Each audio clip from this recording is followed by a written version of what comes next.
පාඩම මේක අවසාන පාඩම ඉතින් චර අමාරුවක් නැහැ. සාවධානව අහන් ඉන්න තියෙනවද? පොඩක් වෙනස් ඈ. නිකන් පොඩි මතක තබා ගැනීමට තියෙන ප්‍රමාණය ටිකක් වැඩි. හරි. තේරුම් ගන්න තියෙන ඒ වගේ. පාඩමේ නම තමයි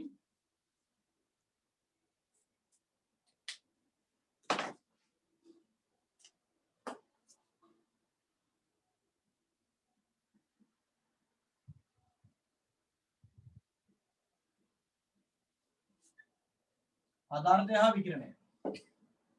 පදාර්ථය හා විකිරණය කියන පාඩම ගත්තට පස්සේ මේක ප්‍රධාන කොටස් කීපයකට බෙදෙනවා.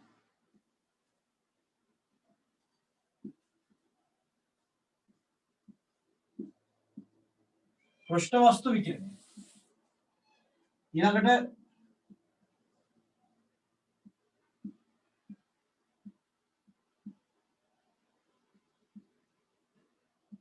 ප්‍රකාශ විද්‍යුත් ආචරණය.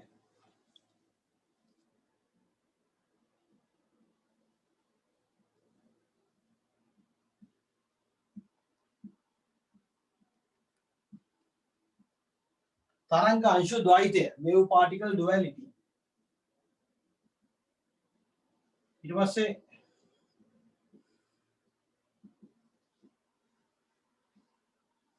විකිරණශීලතාව ඊට පස්සේ මේක තව කැලලක් එනවා මෙහෙන් ගියා අතන ඊට වදී එගිනිය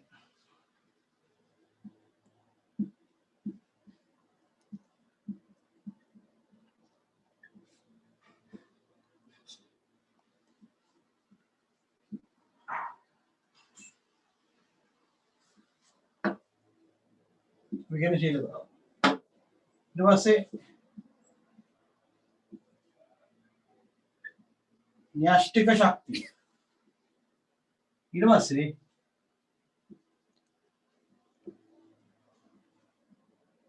अंशु भौतिकය මෙන්න මේ කියන කොටස් ටික තමයි පුතේ අපිට මේ පාඩමේදී ඉගෙන ගන්න තියෙන්නේ. පෘෂ්ඨ වස්තු විකිරණය යටතේ සාමාන්‍යයෙන් තියෙන කොටස් ටික හරිද? පෘෂ්ඨ වස්තු විකිරණය කියන එක යටතේ මේක ලොකු පාඩම් නෙමෙයි. මහා ලොකු ගැඹුරට යන පාඩම් නෙමෙයි. සාමාන්‍යයෙන් පදාර්ථයේ යාන්ත්‍රික ගුණ වලට වඩා පොඩ්ඩක් දිගයි. මොකද හේතුව මේකේ තියරි ප්‍රමාණය ගොඩක් වැඩි. එතකොට පෘෂ්ඨ වස්තු විකිරණය කියන එක යටතේ එන්නේ ඔය සූර්යාගේ උෂ්ණත්වය මයින්ඩ් එකේ ස්ටෙෆාන් මූලධර්මය කාරණා කියලාද මොකද්ද විකිරණ ව්‍යාප්තිය තීව්‍රතා ව්‍යාප්තිය හරි ප්‍රවස්ගේ උමාරු ආදී දැන් නැහැ. නමුත් ඒකේ අඳුරකට කියලා දෙන්න ඕන නැත්නම් පොඩක් සමහර තැන්වලදී වැරදි අවබෝධයක් මත වෙන්න පුළුවන්. හරිද? ඊළඟ හරිතාකර ආචරණය ඒක අඳුර විතරයි මෙතන තියෙන්නේ. ප්‍රකාශ විද්‍යුත් ආචරණයේදී අයින්ස්ටයින්ගේ උපකල්පන ටිකයි ඒක තන්දරයක් තියෙන්නේ මේ මොනවාද හර්ට්ස්ගේ පරීක්ෂණ අයින්ස්ටයින්ගේ උපකල්පන ඒක තන්දරයි. තරංගාංශු ද්වෛතයේදී මහා ලොකු දෙයක් නැහැ. මෙතන තියෙන්නේ ඩී බ්‍රොග්ලි තරංගායාමය. විකිරණශීලීතාව දැන් මෙතන තමයි පුතේ two slit experiment එක ගැන පොඩ්ඩක් කියලා දෙනවා. විකිරණශීලීතාව කියන එකේදී ටිකක් ගැඹුරට යනවා. මොනවාද සක්‍රීයතාව විකිරණශීලීතාවයේ අර්ථ දැක්වීම ඊට පස්සේ අර්ධායු කාලය ඒක කතන්දරේ පිටත ගැඹුරින් කතා කරන්නේ මෙතනදී. න්‍යෂ්ටික ශක්තියදී න්‍යෂ්ටික විකණ්ඩනය විලයනය න්‍යෂ්ටික ශක්තියදී කොච්චර ස්කන්ධයක් ව්‍යාප්ත මේ පැතිරෙනවද විනාශ වෙනවද නැවෙනවද ඔන්නෝම කතන්දර ඉස්සෙල්ලා වෙනවා කියන අලුතින් හැදෙනවා වෙන ශක්තිය පදනම් කරගෙන අනේ වගේ කතන්දර ටිකක් මෙතනදී කතා කරනවා. අංශු භෞතිකයේ තමයි ක්වාක් ලෙප්ටන් ඊළඟට බෙයෝන ඊළඟට මීසෝන ඊළඟට මොනවාද බැරියෝන ඒ කතන්දර ඔක්කොම ටික තරංගයේ පදාර්ථයේ මූලික අවස්ථාව ගැන කතා කරන්න වෙන මෙතනදී. ඒක නිසා මේ පාඩම ටිකක් තියරි පැත්තට බර පාඩමක්. ගණන් එනවා ගණන් හදන්න ලේසි. හැබැයි සුළු කිරීම බලාගෙන කරන්න. මොකද මේකේ ස්ටෙෆාන් මූලධර්මය එනවා 10 4 වෙනි වල එන්නේ. හොඳේ. සුළු කරද්දී වරදින්න දෙන හැකියාව සෑහෙන වැඩි. ඒක නිසා ඒ කල්පනාවෙන් ඒ අවධානම අරගෙන මේකේ ගණන් හදන්න ඕන. මේකේ තියරි පැත්තට 70ක් 60ක් වගේම තියෙන තියරි පොතේ. ඊටතර වැඩි වගේ ලොකු තියරි ප්‍රමාණයක් තියෙන මේ අන අතරතුර හිමීට මේ කවර් කරගත්තා නම් MCQ දෙකක් හෝ තුනක් ගොඩ දාන්න පුළුවන්. MCQ දෙකක් වගේ ගොඩ දාන්න පුළුවන්. ඊළඟට මොනවද රචනා ගානක් එහෙමම ගොඩ දාන්න පුළුවන්. පැහැදිලිද? ඒ නිසා බොහොම පැකින් පිට ලකුණු මැෂිමක් තමයි මේ දී. මේ වගේ වැදගත් පාඩම් තියෙනවා. තාපය කරාට පස්සේ මේ පාඩමට වඩා තියෙන වැදගත්කම තමයි තාපය වගේ පාඩමක් කරාට පස්සේ අපිට ස්ට්‍රක්චර්ඩ් එකකට උදව්වක් වෙනවා. නමුත් මේ පාඩමේදී එහෙම එකක් වෙන්නේ නැහැ. නමුත් රිවිෂන් එකේ නිසා මම වේලසෙනින් මේ පාඩම ඇදලා ගත්තේ. එතකොට ඔයගලන්ට මේක ස්ථාවර කරගෙන මේකේ යම් පේපර් එකකට ගිහලා ලකුණු ප්‍රමාණයක් ගැනීමේ හැකියාවක් පවතිනවා. හරි.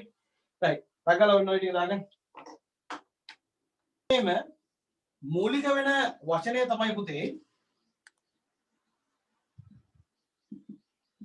විකිරණ කියලා කියන්නේ. මොකක්ද මේ විකිරණ කියලා කියන්නේ?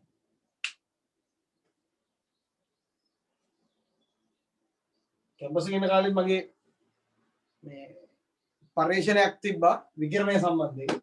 ඒක නිසා මේකේ මේ ඊළඟ මට්ටමේදීත් හම්බෙච්ච දේවල් වලින් සාර්ථක උදව්වක් වුණා. හැබැයි එතනින් එහාට ගිහිල්ලා නිකන් සුපිරි අවබෝධයක් මේ විකිරණ සම්බන්ධයෙන් ආවා කැම්පස් එකේ කාලේ කරපු රිසර්ච් එකේ. එතකොට විකිරණයක් කියලා කියන්නේ මොකක්ද? විකිරණයක් කියලා කියන්නේ පුතේ අපි දන්නවා තාප ශක්තිය සංක්‍රමණය වන මූලික ආකාර තුනක් තියෙනවා. සංවහනය, සන්නයනය හා විකිරණය. මෙතනින් අපිට යම් කිසි අදහසක් ගන්න පුළුවන්. තාපය කියන එක විකිරණයේ විදිහට සම්ප්‍රේෂණය වෙනවා නම්, හානි වෙනවා නම් තාපය කියන්නේ අගමුල හොයාගෙන ගියොත් එහෙම තාපයේ මුල කියලා කියන්නේ තාපයේ වර්ගය කවුද? තාපය කියලා කියන්නේ පුතේ ශක්තිය. එහෙනම් මේ විකිරණ කියලා කියන්නේ ශක්තිය සම්ප්‍රේෂණය වන මාර්ගයක්, ක්‍රමයක්. ඔක තමයි පුතේ විකිරණයක් කියලා කියන්නේ. මේ විකිරණය ටිකක් තරමක් වෙනස්. දැන් උදාහරණයක් විදිහට ගත්තොත් එහෙම අපි ඒවට කියන විද්‍යුත් චුම්බක විකිරණ කියලා. විකිරණය කියන එක ගත්තට පස්සේ දැන් උදාහරණයක් විදිහට දැන් අපිට සුදු පාට ආලෝකයක් පේනවා. රතු පාට ආලෝකයක් පේනවා කියලා හිතන්නකො. මොකක්ද මේ පාටක් පේනවා කියලා කියන්නේ. දැන් ඔයාලට මෙන්න මෙහෙම පෑන් ගිරක් ඇඳුතින් එහෙම දැන් ඔයගලන්ට පාට පේන පාට මොකක්ද කියලා මම හොයාගන්න අමාරුයි. මෙන්න මේක ඔයගලන්ට පේන පාටද රතු පාටින් පේන්නේ. මේක රතු පාටින් පේනවා කියන එකේ තේරුම මොකක්ද? රතු පාටින් පේනවා කියන එකේ තේරුම තමයි පුතේ මේ හරියෙන් මෙහෙන් එන සියලුම වර්ගයේ ආලෝක විකිරණ මේ බෝඩ් එක මතට පතනය වෙලා මේ බෝඩ් එකෙන් සුදු පාට රතු පාට, නිල් පාට, දම් පාට, තැඹිලි පාට, කහ පාට මේ කියන මුළු වර්ණ හතම වැදිලා පරාවර්තනය වෙලා කැමරාවට එනවා. මෙතන වෙන්නේ මොකද්ද? මෙහා රතු පාට විතරයි පුතේ ওই පැත්තට එවන්නේ. ඉතුරු ටික තියාගෙන රතු පාට විතරක් ওই පැත්තට එවනවා. මේ අකුර පේනවාට කළු පාට. මේ අකුර කළු පාටට පේනවා. මේ අකුර කළු පාටට පේනවා කියලා කියන්නේ මොකද්ද? සියලුම ආකාරයේ විකිරණ මෙතනට පතනය වෙලා ගොඩාක් ඒවා 99%ක් වගේ සියලුම තීව්‍රතාවයන්ගෙන් මේගොල්ලෝ අවශෝෂණය කරගෙන උතන්ට එවන්නේ නැහැ. උතන්ට එවන්නේ. ඒක නිසා තමයි මෙතන මේ විකිරණ නැත්නම් ආලෝකයේ හිඟතාවයක් තමයි මේ කළු පාටට පේන්නේ. අතෝ කළු පාට කියලා වර්ණයක් නැහැ පුතේ. ආලෝකයේ හිඟතාවය තමයි අපි කළු පාට විදිහට දකින්නේ. මෙහෙම සුදු පාට ආලෝකය ඇවිල්ලා මෙතන වදිනවා. වැදිලා සුදු ටික කැමරාවට එනවා. එතකොට ඕගොල්ලෝ දකිනවා. හැබැයි මේ අකුරු ටික කළු පාටට පේන්නේ මෙතනින් එන ආලෝක විකිරණ මේ හැඩයට අදාළව ආලෝක විකිරණ යවන්නේ නැහැ එළියට. එතනම තියාගෙන ඉන්නවා. ඒක නිසා මෙතන පේන්නේ මොකද්ද? ආලෝකයේ හිඟතාවක් මේ හැඩයට පේනවා. අනේ ඒක තමයි ඔයා මේ විකිරණය කළු පාටින් දකින්නේ. මේකේ රතු පාටින් දකින්නේ මොකද්ද? මේ රතු පාට රේඛාවේ සියලු විකිරණ පතනය කරගෙන රතු පාට විතරක් වගේ ඇහැට එන නිසා. එතකොට මෙතන වෙන්නේ පුතේ පරාවර්තනයක්. මෙතන වෙන්නේ එයා ශක්තිය නිපදවනවා නෙමෙයි, එයා ශක්තිය සම්ප්‍රේෂණය කරනවා නෙමෙයි. මෙතන වෙන්නේ තනිකරම පරාවර්තනයක් සිදු වෙලා තියෙනවා. ඒක නිසා අපි මෙතනදී හරියටම මේ වෙනද අවබෝධ කරගන්න ප්‍රමාණවත් මදි. අපි හිතමු සූර්යයා ගත්තොත් එහෙම සූර්යයා හැමතිස්සෙම පුපුරමින් පවතින බෝම්බයක්. ඒක පුපුරන්නේ කොහොමද? ඒක වෙන්නේ කොහොමද? ඒකේ ස්කන්ධය හානි වෙන්නේ කොහොමද කියන කතන්දරේ අපි න්‍යෂ්ටික ශක්තිය යටතේදී කතා කරනවා. පරමාණු බෝම්බයක් මේ කියලා කියන්නේ මොකක්ද? හිරෝෂිමා නාගසාකි වල උනේ මොකක්ද? පරමාණු බෝම්බයක අභ්‍යන්තර ක්‍රියාවලිය මොකක්ද? සියලු දේවල් බෝම්බ ගහන්න උගන්නන්නේ. හරි. එතකොට මෙන්න මෙතන මේ තියෙන මේ සූර්යාගේ අභ්‍යන්තරයේ සිද්ධ වෙනා පුතේ න්‍යෂ්ටික විකණ්ඩන විලයන ප්‍රතික්‍රියාවක්. ඇත්තට වැඩිපුර වෙන්නේ විලයන ප්‍රතික්‍රියාවක්. න්‍යෂ්ටික විලයන ප්‍රතික්‍රියාවක් සිද්ධ වෙනකොට න්‍යෂ්ටික විලයන ප්‍රතික්‍රියාවෙන් ශක්තිය නිෂ්පාදනය වෙනවා. දැන් ශක්තිය පරිවර්තනයක් කළා එළියට ශක්තියක් නිදහස් වෙනවා. ඒක වෙන්නේ කොහොමද කියන්නේ පස්සේ කතා කරමු. ඒ නිදහස් වෙන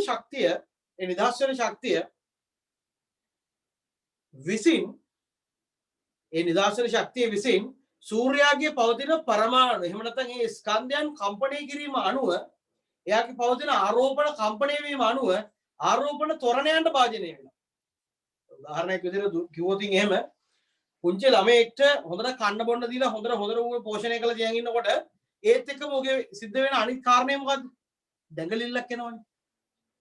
පුංචි දරුවට මෙහෙම එනවා නම් ඒ වගේම තමයි අපි කතා කරන මේ පරමාණු ඉලෙක්ට්‍රෝන ප්‍රෝටෝන මේ ලෙවල් එකට ගියාට පස්සේ ඒ අයටත් ඔය කියන දැඟලිල්ල එනවා පුතේ.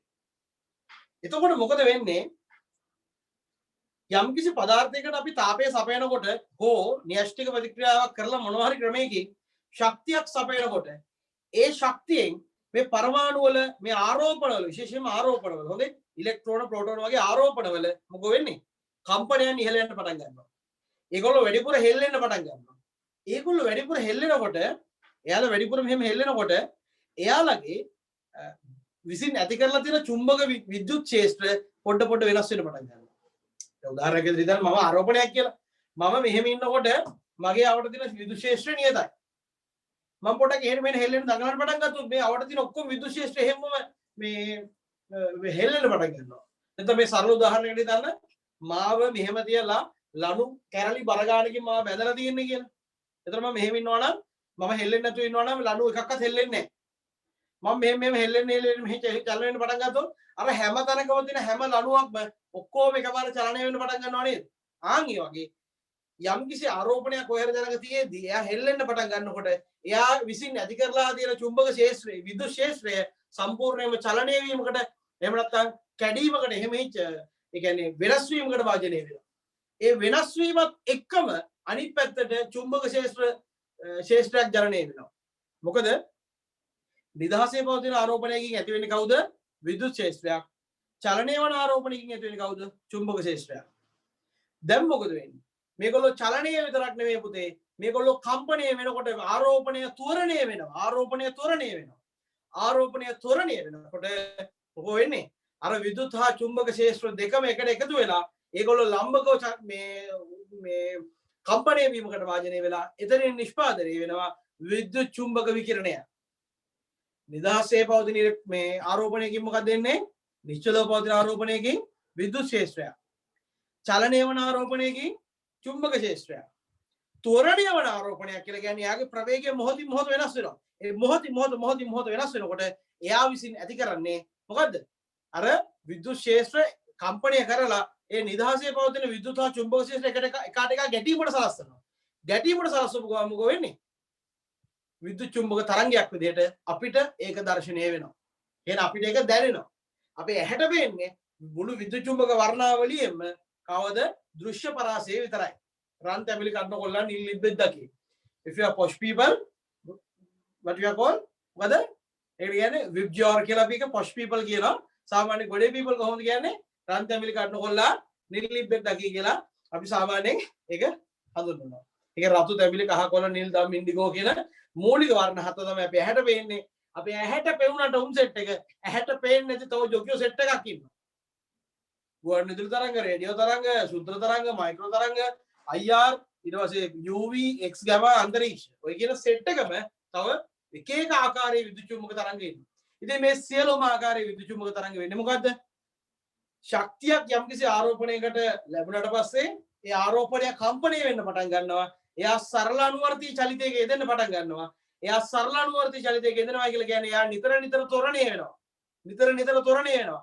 ත්වරණය වෙනකොට ඒ විද්‍යුත් හා චුම්බක ක්ෂේත්‍ර එකාට එක අතිච්ඡාදනය වෙලා ගැටීමට ලක් වෙලා ඒගොල්ලෝ එකිනෙකට ලම්බක තලවල කම්පණය වෙලා විද්‍යුත් චුම්බක තරංග නිෂ්පාදනය වෙනවා. ඔය විද්‍යුත් චුම්බක තරංග නිෂ්පාදනය වෙන්නේ කොහොමද කියන එකට ගැඹුරු දැනුමක් ඕන පුතේ ගණිතය සම්බන්ධයෙන්. ඒ ගණිතය සම්බන්ධ දැනුමත් එක්ක තමයි ඔක හරියටම තේරෙන්නේ. ඒ නිසා එළවලු මට්ටමේදී ඒක ඇති වෙන්නේ කොහොමද කියන එක 100ක් කියන්න අපහසුයි. ඔයාලට තීරුම් කරවන්න බෑ. ඒක නිසා ඔයගොල්ලෝ කැම්පස් ගිය කාලෙක ඒක ඉගෙන ගන්න. හරියටම ඇති වෙන්නේ කොහොමද කියලා. ඔය කැම්පස් ගිය අයිලා කරලා යාළුවා බලන්න හරියටම ඇති වෙන්නේ කොහොමද කියලා. උත්තර දෙන්න ඒක කෘතිය. ඒක ටිකක් අත්‍තරම ගැඹුරු කාරණයක්. මම හිතනවා ඔයගොල්ලෝ විශ්වවිද්‍යාලයකට ගිහිල්ලා ඒක ඉගෙන ගන්න කාලයකට බොහොම ආසාවෙන් ඉගෙන ගන්න කියලා. හරිනේ? right. එතකොට විකිරණය කියලා කියන්නේ මම ඔන්න ඔය කියපු මේකේ පවතින ආරෝපණ ත්වරණය වීම කම්පණය වීම හේතු කරගෙන විද්‍යුත් හා චුම්බක ක්ෂේත්‍ර එකිනෙකාට ගැටීමට සැලැස්වීමෙන් මෙයාගේ පවතින ශක්තිය විද්‍යුත් හා චුම්බක ක්ෂේත්‍ර කම්පණය කිරීමට ක්ෂේත්‍ර වෙනස් කිරීමකට කරදරයක් කරන්නට වැය කරනවා. ඒ කරන කරදරය තමයි විකිරණය විදිහට අපිට දර්ශනය වෙන්නේ. උදාහරණයක් විදිහට නිකන් නිදාසයක ඉන්නවා. නිදාසයක ඉන්නකොට කවුරු හරි පිටසට අල්ලු කරනවා. පිටින් බලන් ඉන්න කෙනෙක් මොකද වෙන්නේ? අර නිදාකන් ඉන්න කාටනේ අරුවර කරදර කරන්න කියලා කියන්නේ. ඒ කරදරේ අපිට පෙවුණානේ. පැහැදිලිද? කරදරේ අපිට පෙවුණා. දැන් තවෝරගේ නිකන් ඉන්නවා. අපිට පේන්න තියෙන ඇවිල්ලා මොනවාරි ඇහිමිල අල්බනිත් එකකින් අයින්නවා. දැන් ඒ කරදරේ අපිට පෙවුණාද? හැබැයි එතන කරදරයක් කරානේ. ඉතින් ඒක නිසා විද්‍යුත් චුම්බක තරංගයක් කියලා කියන්නේ පුතේ නිදහසේ පවතින චුම්බක හා විද්‍යුත් ක්ෂේත්‍රයකට කරන කරදරයක්. ඒ කරන කරදරේ අපිට පේන ඒවා තියෙන්නත් පුළුවන් නොපෙනෙන ඒවා තියෙන්නත් පුළුවන්. තල්ලු කරොත් නම් අපිට පේනවා අපිට නොපෙනෙන අය කට්ටියකම ඔය කියන්නේ යන්නොත් එහෙම ඒකත් කරදරයක්. හැබැයි ඒක අපිට පේන්නේ නැහැ. ඒ වගේ තමයි. මුළු විද්‍යුත් චුම්බක වර්ණාවලියම ගත්තොත් එහෙම අපේ ඇහැට පේන්නේ උන් 7 දෙනයි ඉන්නේ. අනිත් බර සෙට් එකක් ඉන්නවා ඇහැට පේන්නේ නැති ඒවා. ඕක තමයි පුතේ විකිරණයක් කියලා කියන්නේ. ඔයාලගේ වයසේදී ওই විකිරණය කියන සංකල්ප ඔය මට්ටමෙන් තේරුම් ගැනීම ප්‍රමාණයි. හරිද? right. දැන් මාතෘකාව විකිරණය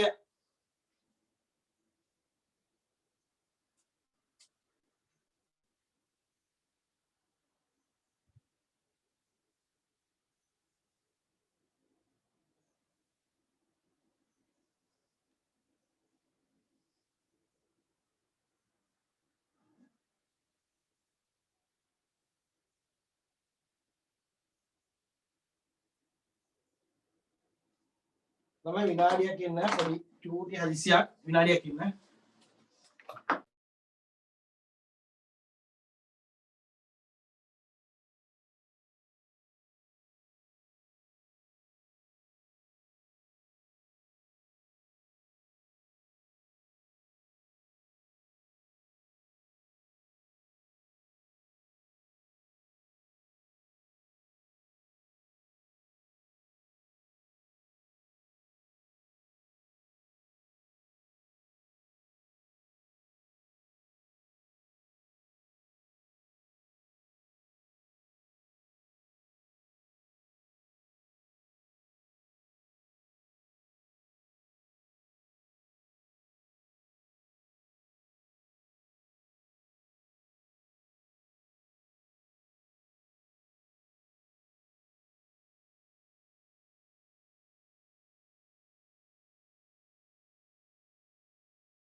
right. මාතෘකාව කියන්නේ විකිරණ දැන්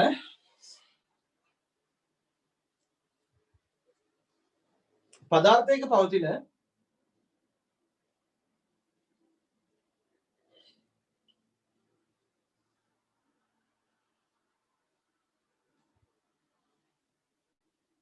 ආරෝපිත අංශු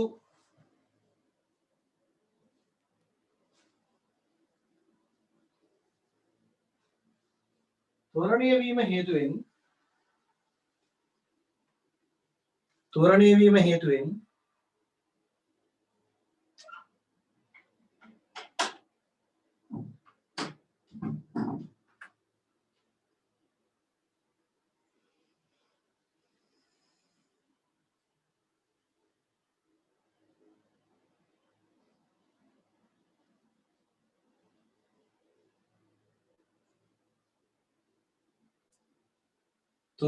හේතුවෙන්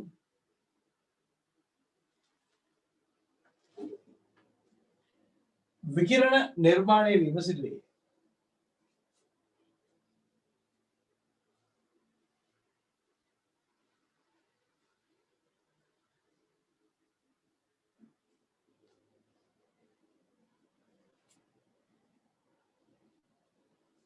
විකිරණ නිර්මාණය වීම සිදුවේ.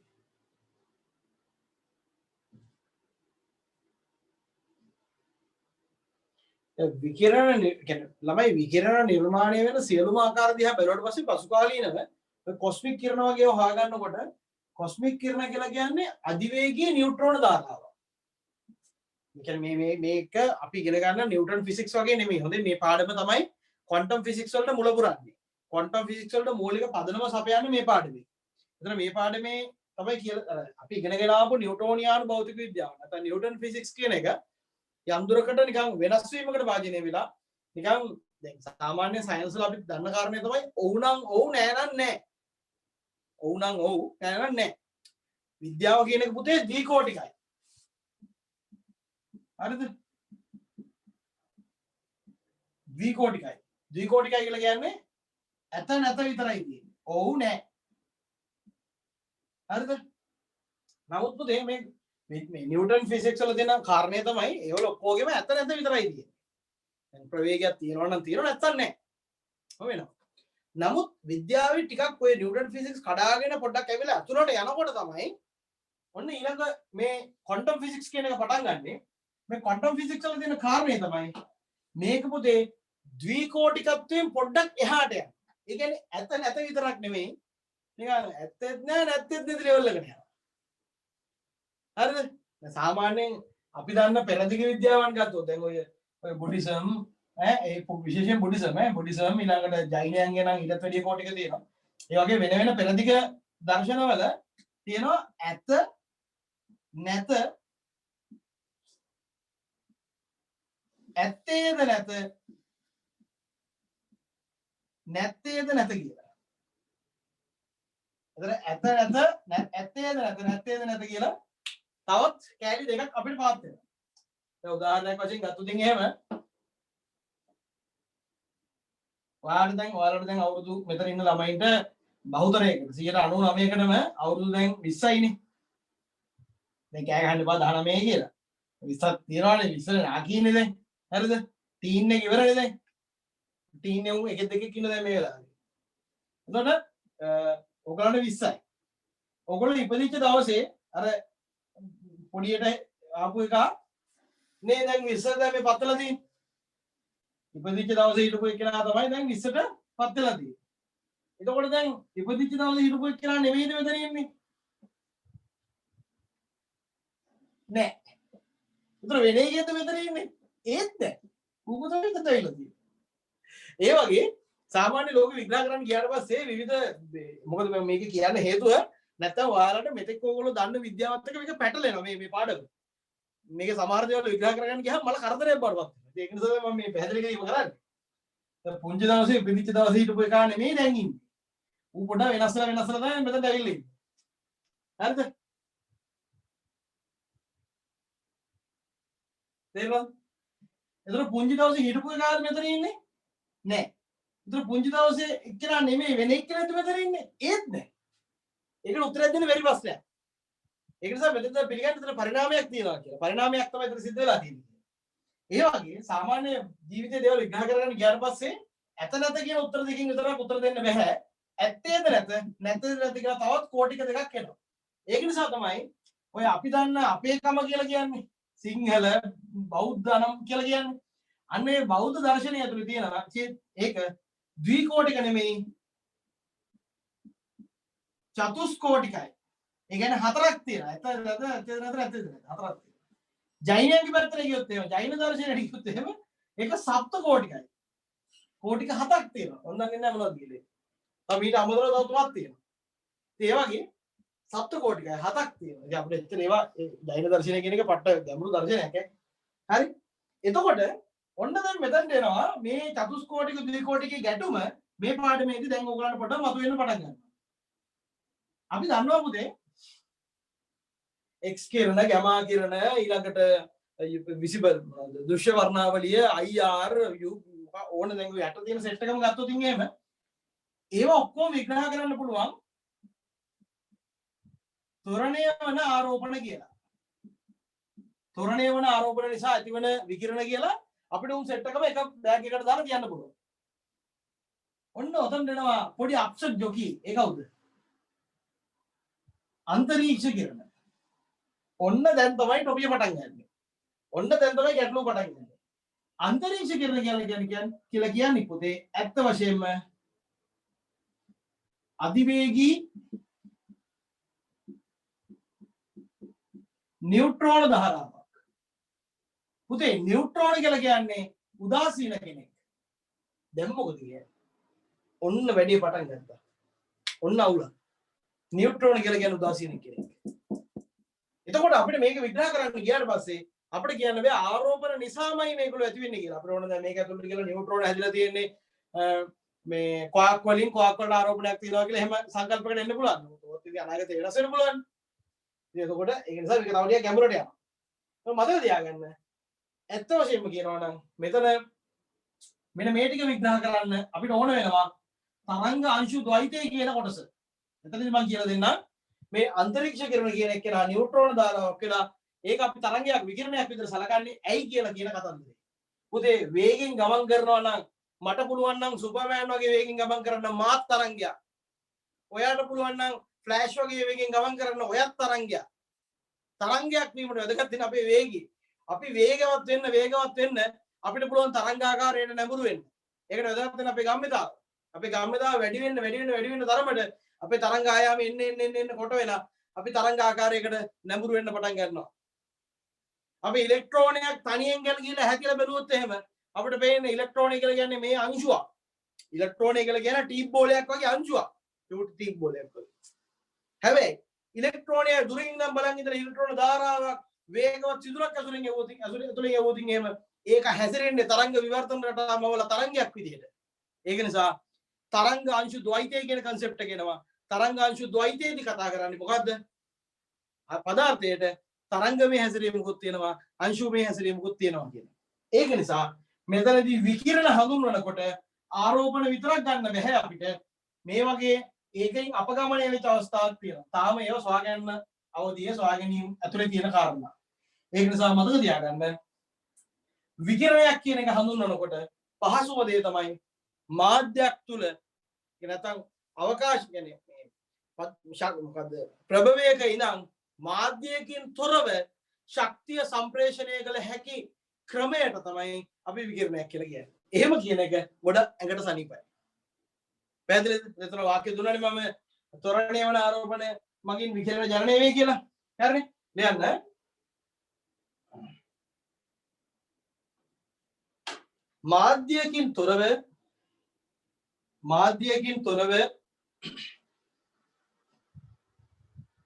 මාධ්‍යයකින් තොරව ශක්තිය සම්ප්‍රේෂණය වන ක්‍රමය ලෙස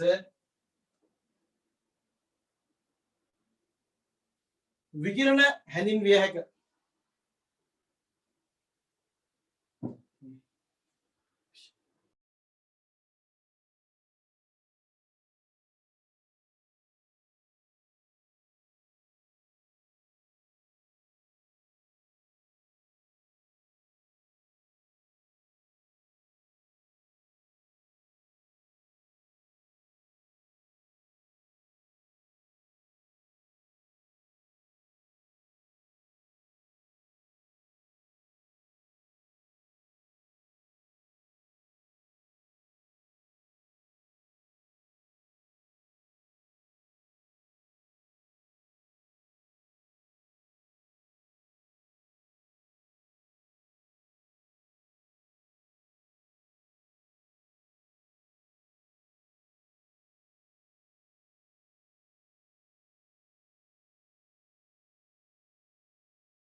එන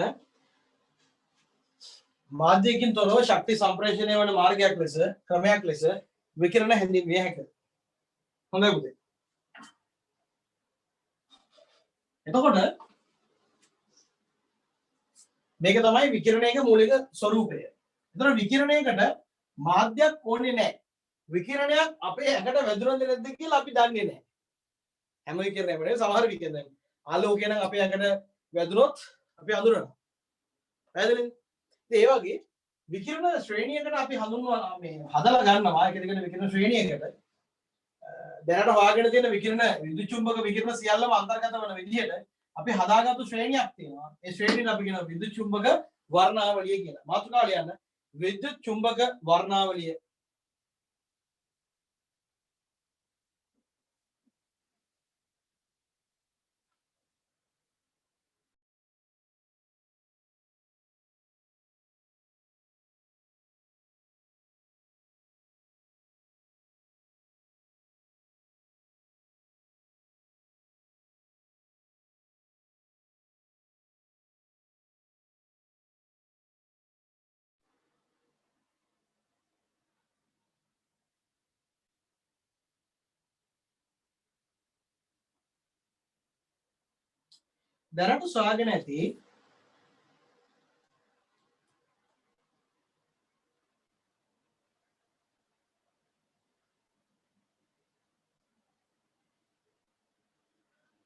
දැනට සොයාගෙන ඇති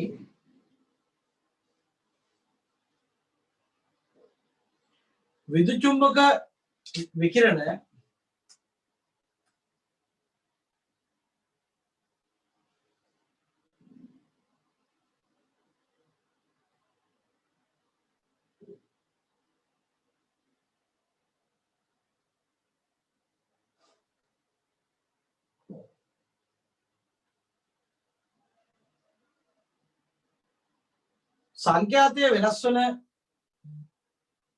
සංඛ්‍යාතය වෙනස් වන පිළිවෙලට සකස් කොට මෙම වර්ණාවලිය නිර්මාණය කර ඇත.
දැන්ලමයි සාමාන්‍ය මේ ශ්‍රේණිය තමයි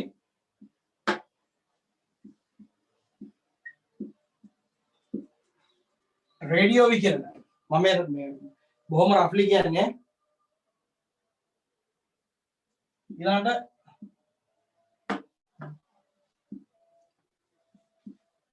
ශුද්ධ තරංග රේඩියෝ තරංග ශුද්ධ තරංග ඊළඟ ඊට පස්සේ අදෝරක්ත තාප විකිරණය ඊළඟට දෘශ්‍ය විකිරණ දෘශ්‍ය වර්ණාවලිය ඊට පස්සේ පාරජම්බුල විකිරණ ඊළඟට x ඊළඟට gamma මෙන්න මෙතන වෙනකන් අමු අමුවෙම විද්‍යුත් චුම්බක විකිරණ. මෙතනින් එහාට තියෙනවා අන්තරීක්ෂ. මේ අන්තරීක්ෂ කියන එකේදී අර තියෙන ගැටලුව මතුවෙනවා. මෙයා විද්‍යුත් චුම්බක විකිරණයක්ම නෙමෙයි නේද කියන එකේ පොයින්ට් එකක් තියෙනවා. නමුත් එතනදී න්‍යෂ්ටි ඇතුළට ගියාට පස්සේ නියුට්‍රෝන තියෙනවා, ප්‍රෝටෝන තියෙනවා, තව ක්වාක් තියෙනවා. ඒ වගේ මේකේ පොඩි කියන්නේ ජම්බල් සීන් එකක් තියෙන නිකන් සම්බෝල කතන්දරයක් තමයි මෙතන තියෙන්නේ. ඒ නිසා උතන කෙලවරට අපි අන්තරීක්ෂ කිරණ දානවා. එතකොට මෙයාගේ තරංග ආයාමයේ විචලනය වලදී ගත්තොත් එහෙම මෙහෙට යනකොට මේ හරිය තරංග ආයාමයේ ලොකුයි පුතේ. තරංග ආයාමය මෙන්න එන පොඩි වෙලා එන්න තරංග ආයාමය මොකද වෙන්නේ? පොඩි වෙනවා. සංඛ්‍යාතය ඔකේ අනිත් පැත්ත සංඛ්‍යාතය මේකේ ටික ටික වැඩි වෙනවා.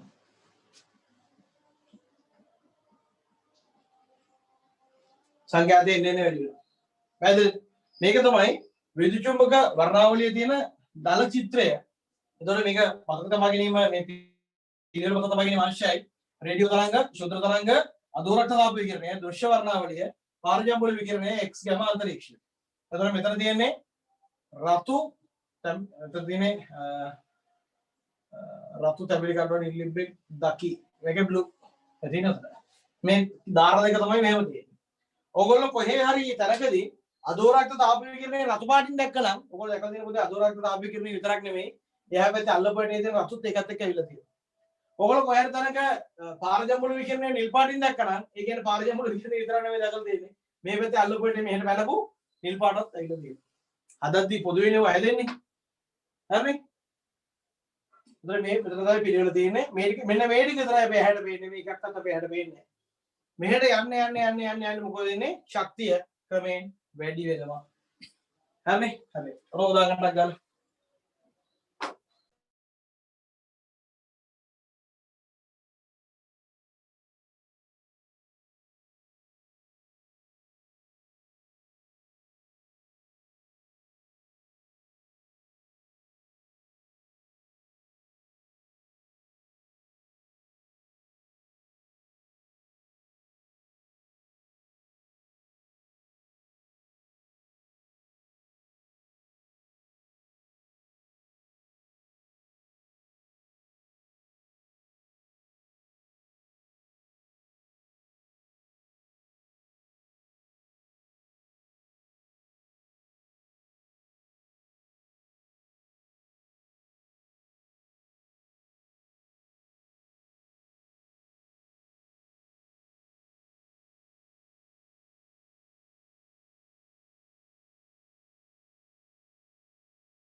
හරිද?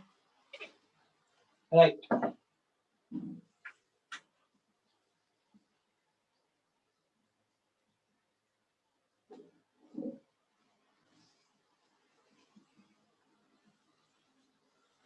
එතකොට මේ කුෂ්ඨ වස්තු වලට අදාළ වෙන්නේ පුතේ කුෂ්ඨ වස්තු විකිරණයට අදාළ වෙන මේ විකිරණ කියන එක අපි ගන්නෙ මෙන්න මේ රේන්ජ් එකේ. මෙන්න මේ රේන්ජ් එකේ මෙන්න මේ අදෝරක්ත තාප විකිරණය තමයි අපිට මෙතනදී දැඩිසේ සාකච්ඡා කරන්නේ. අනිත් කට්ටිය පිළිබඳව මෙතන සාකච්ඡා කරනකොට අඩුයි.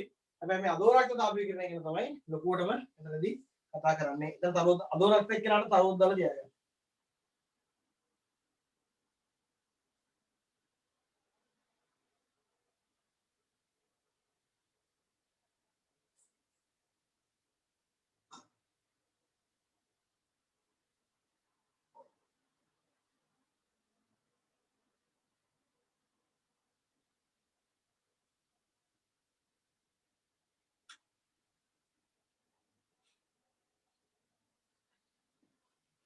දැන් මාතුකාව අදෝරක්ත තාප විකිරණය.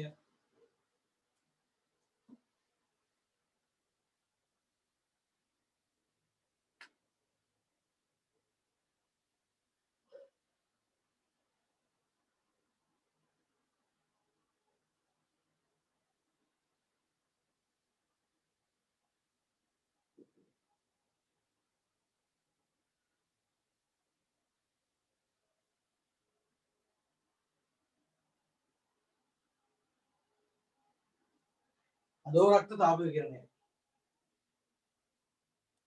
මේ අදෝරක්ත තාප විකිරණයේ තියෙන ලක්ෂණය තමයි පුතේ සාමාන්‍ය පරිසරයේදී අපි තාපය සාමාන්‍ය මට්ටමේදී කියන්නේ මේක සාමාන්‍ය හානිකර සහ හානිකර නොවන කියලා දෙකට බෙදන්න පුළුවන්.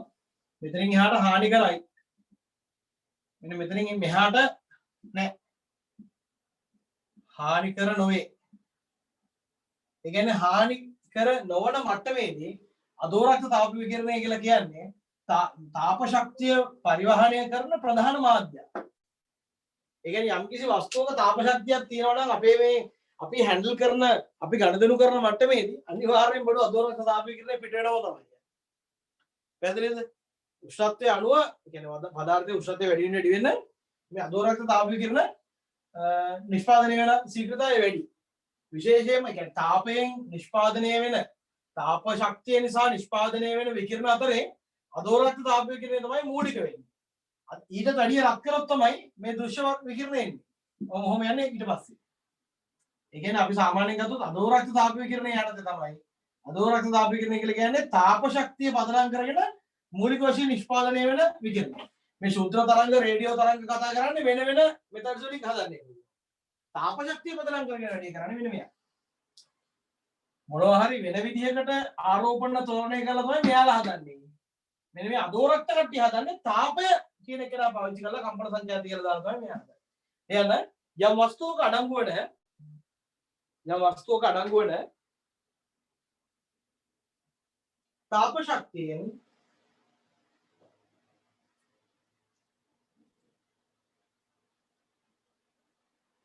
මූලික වශයෙන් නිපදවන විකිරණ අදෝරක්ත තාප විකිරණයි. අදෝරක්ත තාප විකිරණයි.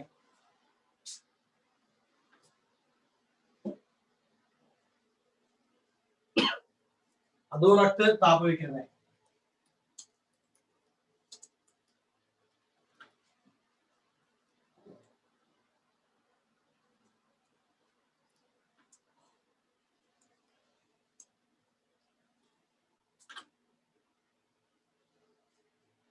හරි IR ඉන්ෆ්‍රාරෙඩ් IR તો නෝක තමයි අදෝරක්ත තාප විකිරණය දෙන අනිවාර්යෙන් කොහේ හරි තැනක රත් වෙච්ච වස්තුවක් තියෙනවා නම් අදෝරක්ත තාප විකිරණ ෂොට් එකකට මෙතන නිදහස් වෙනවා.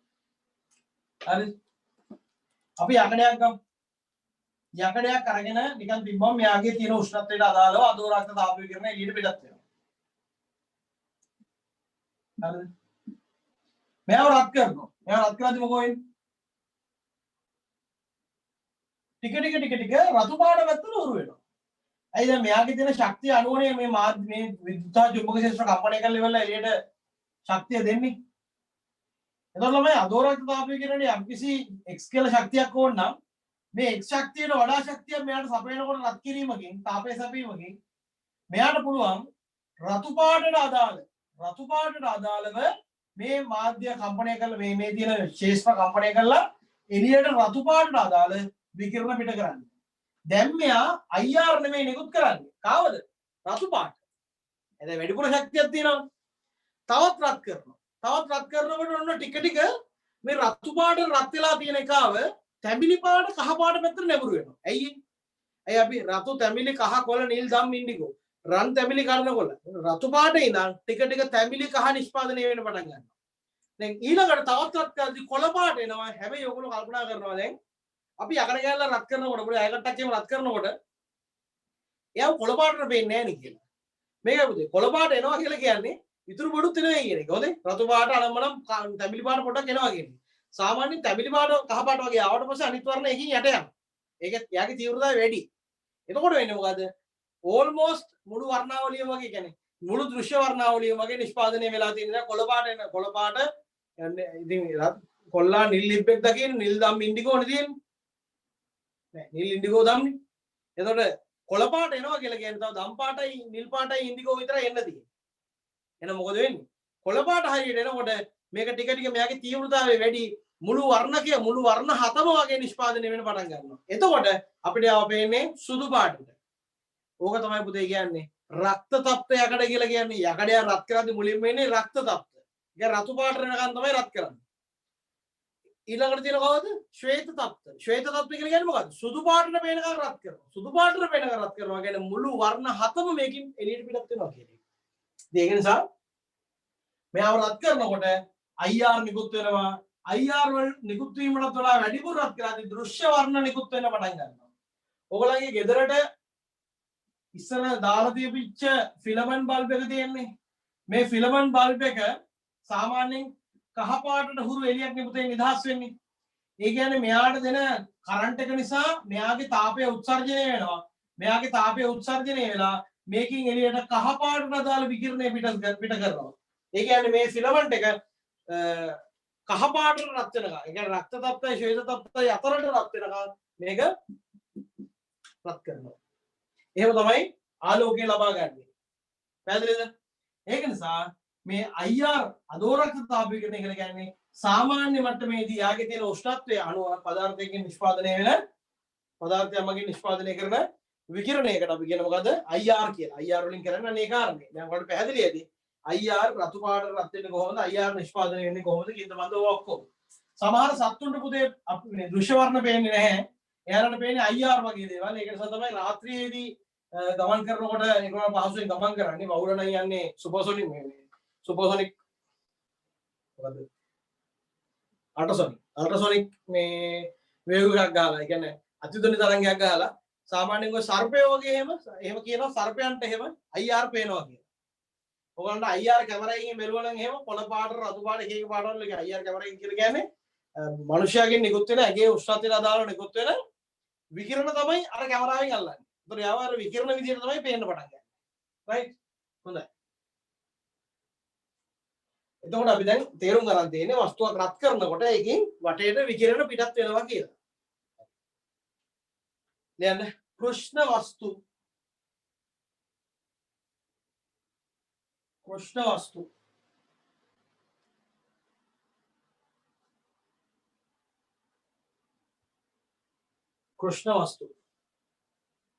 මොකද කෘෂ්ණ වස්තු කියලා කියන්නේ? කෘෂ්ණ වස්තු කියලා කියන්නේ යම් පෘෂ්ඨයක් මතට පතනය වන සියලුම විකිරණ අවශෝෂණය කරගන්න පුළුවන්. රත් කිරීමකදී සියලුම විකිරණ පිට කරන්න පුළුවන් පෘෂ්ඨයකට අපි කියනවා කෘෂ්ණ වස්තු කියලා. සත්‍යව මේ ලෝකේ කෘෂ්ණ වස්තු නැහැ පුතේ. හරිද? සූර්යය කියලා කියන්නේ ආසන්නව කෘෂ්ණ වස්තුවක්. ඒ කියන්නේ සියලුම මේ තරංග ආයාමයන්ගෙන් විකිරණ අවශෝෂණය කරගත හැකි. රත් කිරීමකදී සියලුම තරංග ආයාමයන්ගෙන් විකිරණ විමෝචනය කළ හැකි වස්තුවකට අපි කියන කෘෂ්ණ වස්තුවක් කියලා. පැහැදිලිද? රයිට්. ලියන්න.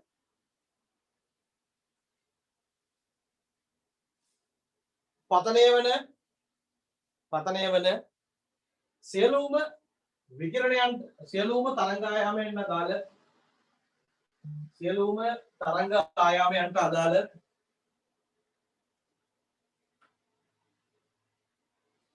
සියලුම තරංග ආයාමයන්ට අදාළ විකිරණ අවශෝෂණය කරගත හැකි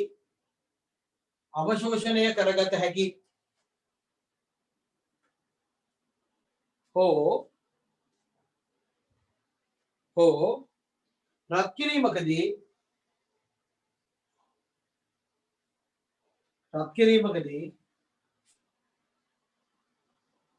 සියලුම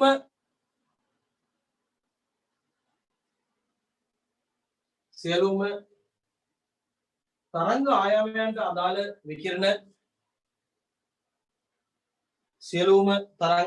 අදාළ විකිරණ විමෝචනය කළ හැකි පදාර්ථයක්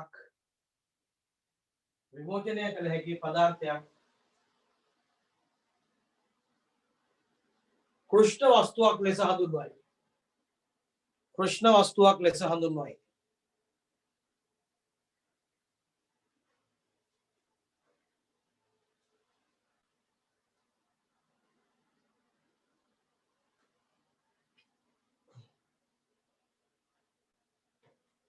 වස්තුවක් ලෙස හඳුන්වයි. හරි. ලියන්න. සත්‍ය වශයෙන්ම කෘෂ්ණ වස්තු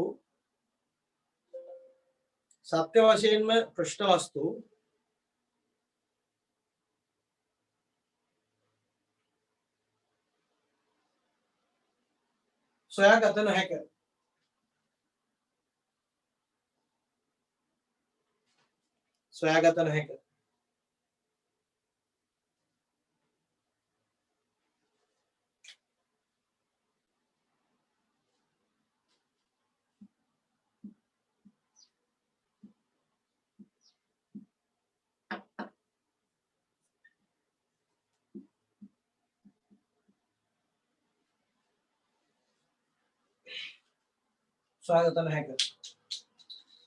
නමුත්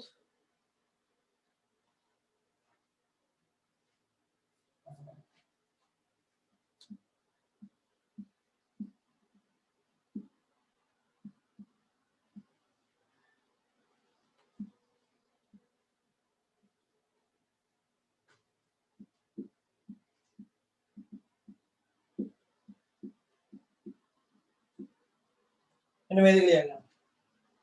කළු කුහර සූර්යා තාරකා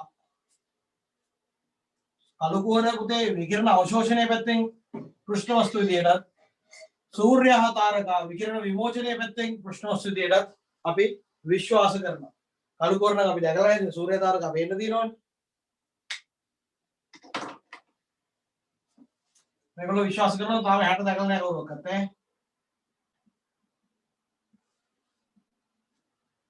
विश्वास कराई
එතකොට කළු කුහර කියන concept එක එන්න තියෙන්නේ පතනය වෙන හැම මගුලම අවශෝෂණය කරගන්න.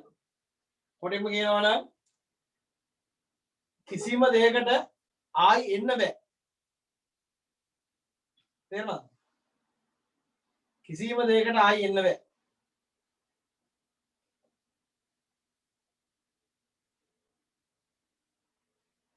ආලෝකයට පතනය වෙලා ආයි එන්න බෑ. ඒ තරමටම හරි ඒ තරමටම මේ කළු කුහර කියන කට්ටියගේ ආකර්ෂණය වැඩි. හරි මේ ඉතින් concepts තාම හොයාගෙන නැහැ. මේ නිකන් අමුතුම කතන්දර. හොඳේ මේ පාඩම හරියට ඉගෙන ගත්තට පස්සේ ඔය quantum physics ඔය quantum ලෝකය අනම්මනම් කියන දේවල් පිළිබඳව පොඩි අවබෝධයක් ගන්න පුළුවන්. නිකන් මේ පැත්තට ඉගෙන ගන්න පොඩි පදනමක් සැපේනවා. හරි හොඳයි. ඔන්න කළු කුහරයක් කළු කුහරයක් නෙමෙයි අතන කෘෂ්ණ වස්තුවක් විදිහට අවශෝෂණීය පැත්තෙන් කෘෂ්ණ වස්තුවක් විදිහට අපිට තේරුම් ගැනීමක් සිදු කරන්න පුළුවන් පොඩි ගැජට් එකක් ඉන්නවා. මේ ගැජට් එකට අපි කියනවා මේ ආසන්න වශයෙන් කෘෂ්ණ වස්තුවක් අපිට නිර්මාණය කරගන්න පුළුවන් ආසන්න වශයෙන්. මේකට ගන්නවා අපි පොඩි පිගම් මැටි වලින් හදපු ලොකු ගණකයක්. ගණකයක් ඇතුලේ පුතේ මේක ගණකයක් වුණාට ඇතුළත තියෙන්නේ මෙන්න මෙහෙම කුහරයක්. දැන් පිගම් මැටි තියෙන කොහේ විතරද? මෙන්න මේ ටික විතරයි. දැන් ඉතින් වෙන මැටීරියල් නැති. ඒ ගාලේ පිගම් මැටි තමයි හොයාගත්තේ. මේක රවුමක් හොදේ. අර රවුමක්. මෙන්න මෙතන තියෙන පොඩි සිදුරක්. හරියට මේ සිදුර කෙලින් මෙන්න මෙතනින් තියෙනවා පොඩි නෙරුමක්. හරිද? එතකොට මොකද වෙන්නේ? මෙන්න මේ සිදුරට අපි ආලෝකීකරණය පතනය කරොත් එහෙම මෙහෙම වැදිලා, ඔහොම වැදිලා, කොල්ලා මෙහෙම ඉන්නවා. වැදි අවශෝෂණය වෙලා යනවා. කෙලින්ම වැදිච්ච එක විසිරලා යන්න තමයි මෙන්න මෙතන කුඩා නෙරුමක් දාලා තියෙන්නේ. කෙලින්ම වැදිච්ච එක මෙතනින් විසිරලා යනවා. නැත්නම් මේක ආය කෙලිම අංශක සසුනේ පරාවර්තනය වෙලා එළියට යනවනේ. ඒක වළක්වන්න තමයි මෙහෙම දාන්නේ. එතකොට මෙන්න මේ සිදුර අපි සලකනවා පුතේ කෘෂ්ණ වස්තුවක් විදිහට. ආසන්න කෘෂ්ණ වස්තුවක් විදිහට මේ සිදුර සලකනවා. එයි මේ සිදුරට පතනය වෙන කිසිම එකෙක් ආයෙ එළියට එන්නේ නැහැ. ඒ කියන්නේ මේ සිදුර සියලුම දේවල් අවශෝෂණය කරගන්න විදිය අපිට සලකන්න පුළුවන්. එතන මේකේ අතුලත පෘෂ්ඨය සාමාන්‍යයෙන් මේ ලෝකේ පෘෂ්ඨ අතින් ගත්තොත් එහෙම ඔය ආලෝක විකිරණ අවශෝෂණය කරන විකිරණ විමෝචනයේ පැත්තෙන් ගත්තොත් එහෙම කළු රළු පෘෂ්ඨ තියෙනවනේ. කළු රළු පෘෂ්ඨ සාමාන්‍යයෙන් හොඳ අවශෝෂක වගේම හොඳ විමෝචක. සුදු ඔපවත් පෘෂ්ඨ සාමාන්‍යයෙන් දුර්වල අවශෝෂක ඒ වගේම දුර්වල විමෝචක. ඒ කියන්නේ යාලා විමෝචනය කරන්නේ නැහැ අවශෝෂණය කරන්නේ නැහැ. ඒකනේ ක්‍රීඩකයෝ ගොඩක් වෙලාවට ටෙස්ට් මැච් එකම ගහනකොට සුදු පාට ෂර්ට් අඳින්නේ. ඇයි? ආලෝක විකිරණ වැඩි අවශෝෂණය වෙන්නේ නැහැ. තාප විකිරණ අවශෝෂණය වෙන්නේ නැහැ. එතකොට මේක රත් වෙනවා ගොඩක් අඩුයි. පැහැදිලිද? ටෙස්ට් මැච් එක ගන්න අවුරුදු 15ක් විතර එකදිගට ඉන්න බෑ. එතකොට මොකද වෙන්නේ? ලංකාවේ නම් එහෙම නැහැ. ලංකාවේ 15ක් සාමාන්‍යයෙන් ඉන්නේ නැහැ ටෙස්ට් මැච් එක. මේ එහෙම ඉන්න ඕනේ නැහැ නේද? මේ විභාගයේ නීතියක් තිබ්බට එහෙම ඉන්න ඕනේ කියලා ගන්න නැහැ. ඒක නිසා මේ සාමාන්‍ය අවශෝෂණය වුණාට පස්සේ ඒවා අවශෝෂණය දුර්වල කරනවා සුදු පෘෂ්ඨයක් පාවිච්චි කරාට පස්සේ. දැන් ඔයගොල්ලන්ගේ තේබොන කෝප්ප එහෙම අරගත්තාන් පස්සේ තේබොන කෝප්පේ හොඳ ෂයින් එකකට තියෙනවා. ඇයි ඒ ෂයින් එකට තියෙන්නේ? උපවත් කරාට පස්සේ ආලෝක විකිරණ, يعني තාප විකිරණ පිට කිරීම දුර්වලයි. රෆ් එකට තියෙනකොට තමයි පිට කිරීම හොඳින් සිද්ධ වෙන්නේ. මොකද පෘෂ්ඨ වර්ග බලය වැඩි වෙන සාධකයේ මත. ඒක නිසා මතක තියාගන්න මේ සාමාන්‍ය ලෝකෙ ගත්තන් පස්සේ සුදු ඔපවත් පෘෂ්ඨ දුර්වල අවශෝෂක දුර්වල විමෝචක. කළු රළු පෘෂ්ඨ හොඳ අවශෝෂක හොඳ විමෝචක. එතකොට මෙන්න මේ අතුලත පෘෂ්ඨය හදලා තියෙන්නේ මැට් බ්ලැක්. එහෙම නැත්නම් මේ නොදිලිසෙන කළු මැට් බ්ලැක් කියලා කියන්නේ. මැට් බ්ලැක් කියලා කියන්නේ දිලිසෙන්නේ නැති කළු. දිලිසෙන්නේ නැති කළු රළු පෘෂ්ඨකින් තමයි මේ අභ්‍යන්තරය හදලා තියෙන්නේ. එතකොට මේකට පතනය වන විකිරණ වැඩි තියෙනවා එළියට එන්නේ නැහැ. එතකොට මේ සිදුර අපි සලකනවා පුතේ ආසන්න ලෙස පෘෂ්ඨ වස්තුවක් කියලා. මේ කෘෂ්ණ වස්තුවක හැසිරීම තේරුම් ගන්න තමයි මේක තියෙන්නේ. මේක අවශෝෂණය පැත්තෙන් තමයි කතා කරන්නේ. නේද? පහත පරිදි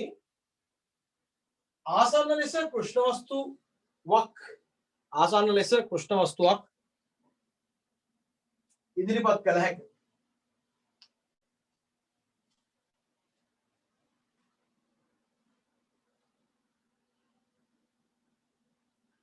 ගෝලාකාර හිස් ව්‍යුහයක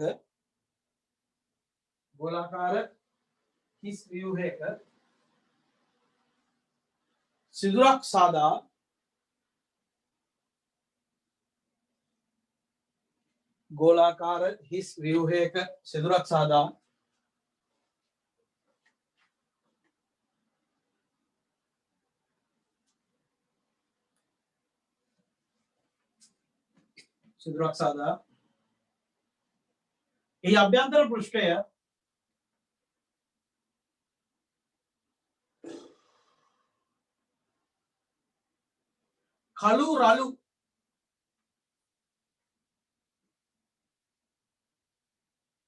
කළු රළු ලෙස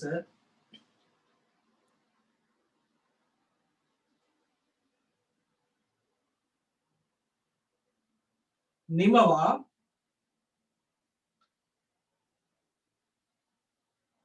මෙම ව්‍යුහය සකසා ඇත.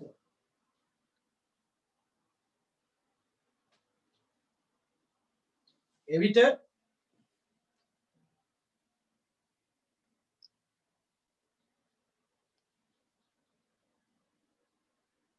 පහත පරිදි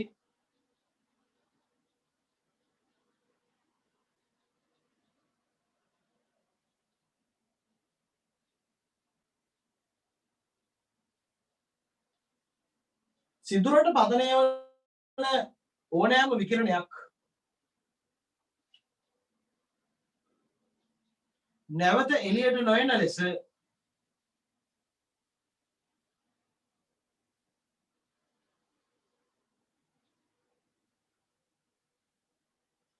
අභ්‍යන්තරයට අවශෝෂණය කරවීම සිදු කළ හැකියි.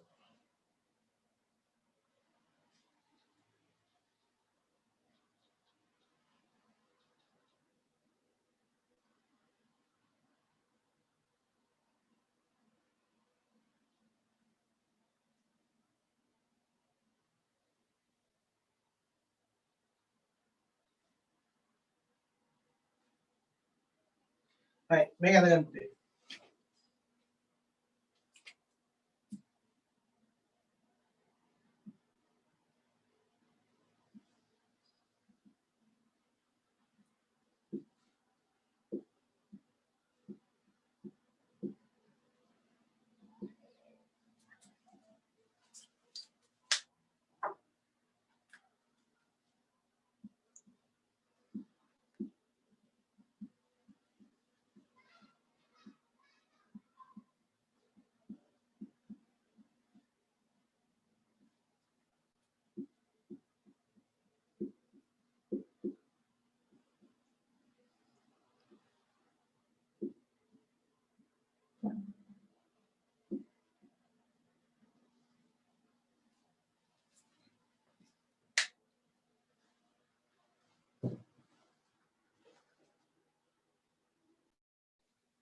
විකිරණ තීව්‍රතාව.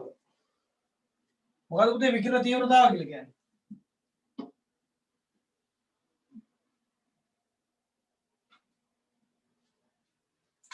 විකිරණ තීව්‍රතාව කියලා කියන්නේ මෙහෙම අවකාශයේ යම් කිසි වර්ගඵලයක් ගත්තොත් එහෙම දැන් කැතයි.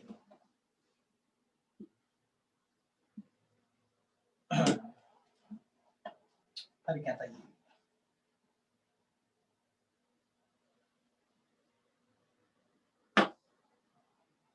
අර චිත්‍රාදී වගේ ඉන්නවා. ආවන්න නැද ගන්න පුළුවන් මොකද?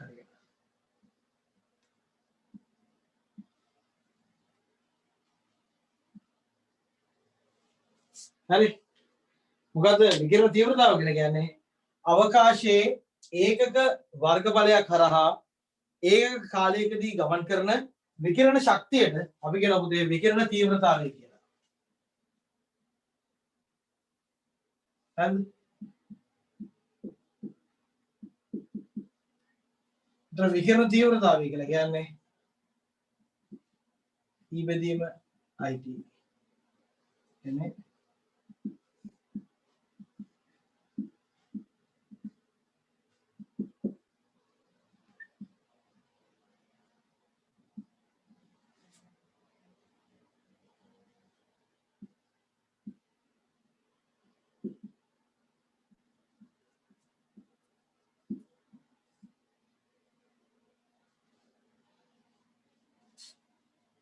එහෙම දාන්න පුළුවන්. මේක තමයි අපි දාන්න සමීකරණේ. එතකොට මේක එකක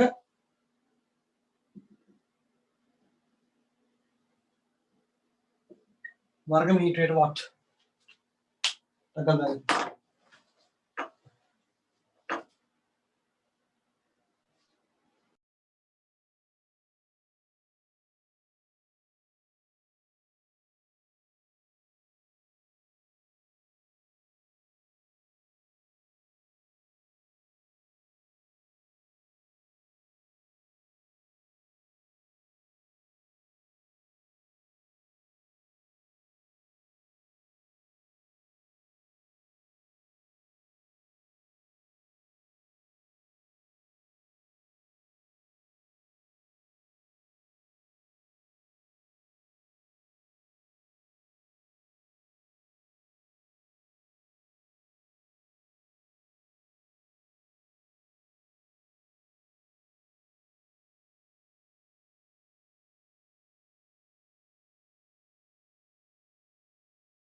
පැහැදිලි පුතේ? දැන් අපි සාමාන්‍යයෙන් අර ධ්වනීය පාඩමේදීත් මේක ගැන කතා කරනවා. ධ්වනියේදී මෙහෙම අරගෙන ප්‍රභවයේ ලක්ෂීය නම් අර කැතයි නේද? මොකක්ද අවුලක් තින්නේ? චිත්‍ර අඳ ගන්න බැරි සීන් එකක්. ඒ කාලේ කරලා තියෙන ලස්සන නේද? මෙයාගෙන් අපි තමු E ශක්තියක් මෙහෙම එළියට නිදහස් කරනවා කියලා. මේ වගේ තැනක ආර්ද්‍රකින් ඉන්න පිහිටීමක මෙන්න මෙතනට දැනෙන තීව්‍රතාවය I හෙව්වොතින් එහෙම ඔය I කියලා කියන්නේ මොකද්ද? මෙන්න මේ ගෝලයක් නේ තියෙන්නේ, ත්‍රිමාන ගෝලයක් තියෙන්නේ. ඒතර මෙයා නිදහස් කරන ශක්තිය බෙදනවා. මේක ගමන් කරන මුළු වර්ගඵලය ගත්තොත් එහෙම ආර්ද්‍රකින් ඉන්න පුතේ 4යි 5 R වර්ගය බෙදීම T. එහෙනම් I කියලා කියන්නේ කවුද? ඒක මේ සමීකරණ ගන්න පුළුවන්. නැත්නම් E බෙදීම T එකට අරගෙන 4යි 5 R වර්ගය ගන්න පුළුවන්. එහෙනම් I කියලා කියන්නේ කවුද? P බෙදීම 4යි 5 R වර්ගය. මේ P කියලා කියන්නේ කවුද? ප්‍රභවයේ ක්ෂමතාව. ශක්තිය නිෂ්පාදනය කිරීමේ ශක්තිය නිකුත් කිරීමේ ශීඝ්‍රතාවය P කියලා කියන්නේ. ඒක නිසා ලක්ෂීය ප්‍රභවයකින් ශක්තිය පිට කරනකොට එයාගේ තීව්‍රතාවය ආර්ද්‍රකින් පිට ලක්ෂයක තීව්‍රතාවය අපිට පුළුවන් මෙන්න මේ විදිහට ඉදිරිපත් කරන්න. හොඳයි. ඊළඟ ලියන ලක්ෂීය ප්‍රභවයකින්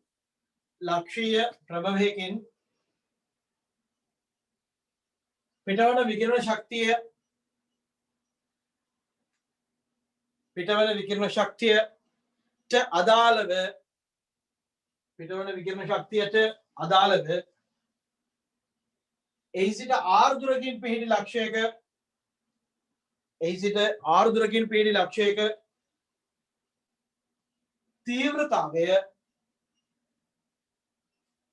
තීව්‍රතාවය පහත පරිදි ඉදිරිපත් කළ හැක.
හොඳයි.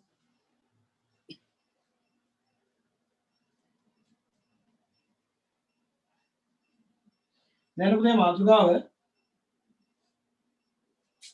ස්ටෙෆාන් මූලධර්මය. දැන් මාතෘකාව ස්ටෙෆාන් මූලධර්මය.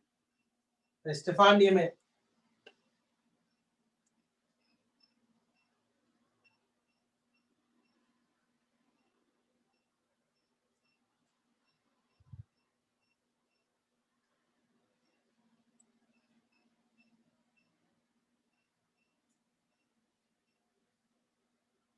ස්ටෙෆාන් නියමය. මොකද්ද මේ ස්ටෙෆාන් නියමය කියලා කියන්නේ? ස්ටෙෆාන් නියමය ගැන කතා කරන්නේ පුතේ කෘෂ්ණ වස්තුවකින් විකිරණ විමෝචනය වීමේ ශීඝ්‍රතාවය සහ ඒ කෘෂ්ණ වස්තුවේ උෂ්ණත්වය පෘෂ්ඨීය උෂ්ණත්වය අතර පවතින සම්බන්ධතාවය තමයි මෙතනදී කතා කරන්නේ. මේක ලියලා ඉන්න සිංහලෙන් පරිපූර්ණ කෘෂ්ණ වස්තුවක परिपूर्ण कृष्ण वस्तुवकिन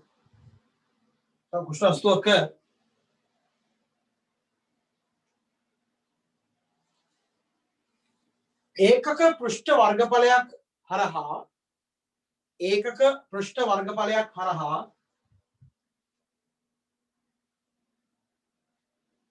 ඒකක පෘෂ්ඨ වර්ගඵලයක් හරහා ඒකක කාලයකදී ඒකක පෘෂ්ඨ වර්ගඵලයක් හරහා ඒකක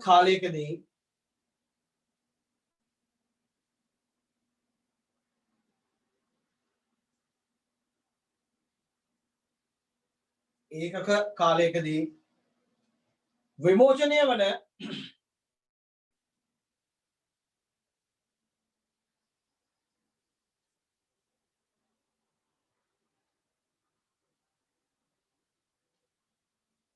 विकिरण शक्तिय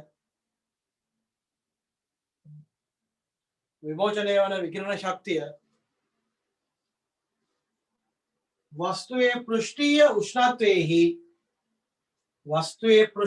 उष्णत्वे ही सिवण पृष्ठीय उष्णत्वे ही वरांग तुले निरपेक्ष किला वरांग वहां पृष्ठीय उष्णत्वे ही वरांग तुले निरपेक्ष किला බලන්න වහන්න. පෘෂ්ඨීය උෂ්ණත්වයේහි නිරපේක්ෂ සිව්වන බලයට අනුලෝමව සමානුපාතික වේ.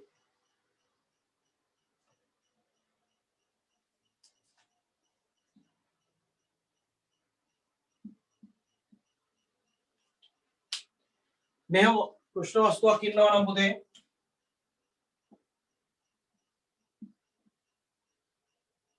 කෘෂ්ණ වස්තුව මෙයාගෙන් මෙහෙම විකිරණ පිට වෙනවා.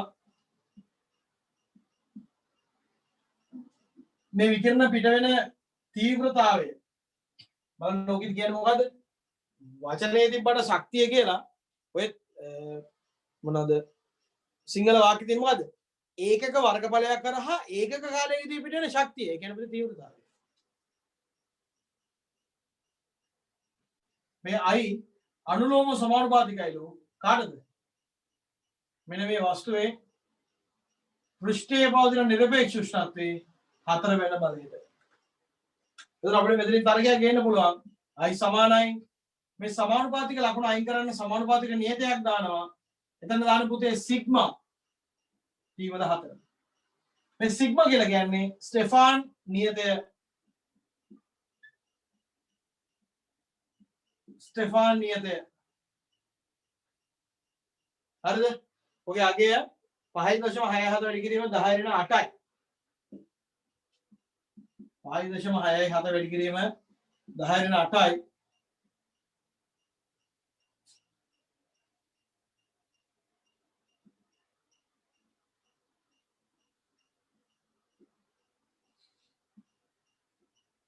හරිද?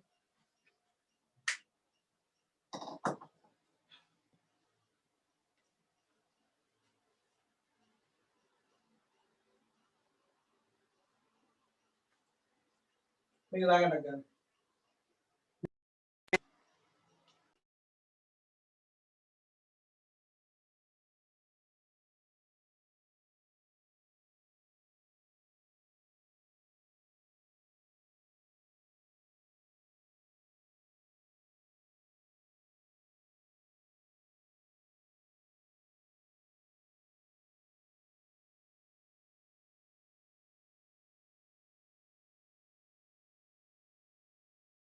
එතන වැදගත් කතන්දරයක් තියෙනවා මෙන්න මේක අහගන්න. පෘෂ්ඨයෙන් මෙහෙම පිට වෙන ශක්තිය තියෙනවානේ. මෙයා විසින් ශක්තිය පිට කරන ශීඝ්‍රතාවය. ශක්තිය පිට කරන ශීඝ්‍රතාවය. මේකනේ අපි සාමාන්‍යයෙන් ක්ෂමතාව විදිහට P කියලා ගන්න. මෙන්න මෙතනදී යාව ගන්නවා E කියලා. එහෙම හේතුවක් නැහැ ඉතින් ඔබ ලියපු එක ලියලා තියෙන මේ විදිහට. ඊව ගන්න. එතකොට මෙතනදී E කියලා කියන්නේ කවුද? ශක්තිය බෙදීම කාලය. එතකොට පුතේ තීව්‍රතාවය කියලා කිව්වේ කවුද? ශක්තිය බෙදුවා කාලයෙන් බෙදුවා වර්ගඵලයෙන්. මෙන්න මෙතන මේ ශක්තිය බෙදීම කාලය කියන එක වෙනුවට මම ගන්නවා E කියලා වර්ගඵලය ගන්නවා A කියලා. අන්න ඒ තේරුමෙන් අපිට පුළුවන් මෙන්න මෙතන මෙයාව හදලා තියාගන්න. මෙන්න මේ ප්‍රකාශනයට දාලා හදලා ගන්න පුළුවන් E බෙදීම A සමානයි සිග්මා E වල 4. එතකොට පුතේ මෙන්න මෙතනින් E සමානයි සිග්මා A T වල 4 කියලා අපිට පුළුවන් සමීකරණයක් ගොඩනගන්න. මේක තමයි ස්ටෙෆාන් සමීකරණය. මේක මතක තියාගන්න මේ E කියලා කියන්නේ ශක්තිය නෙමෙයි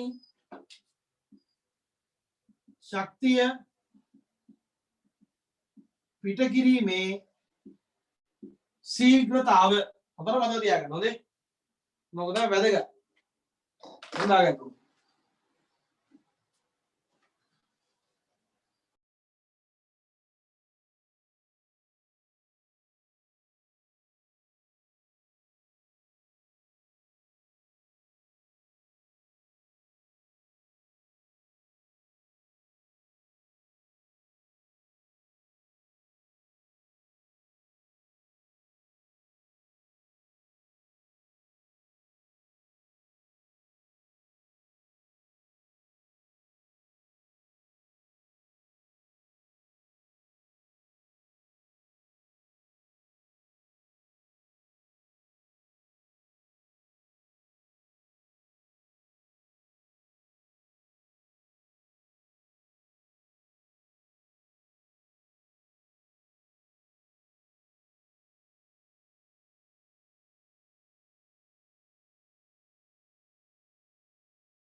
කියන්නේ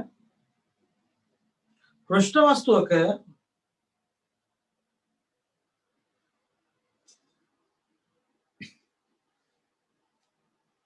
අරය සෙන්ටිමීටර් 7කි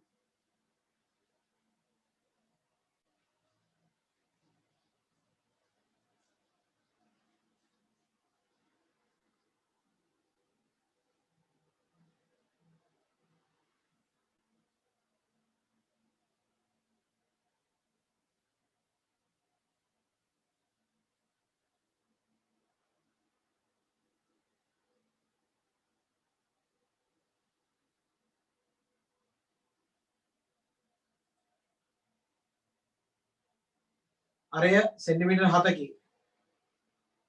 ඒ උෂ්ණත්වය 27යි සෙල්සියස් නම් ඒ උෂ්ණත්වය 27යි සෙල්සියස් නම්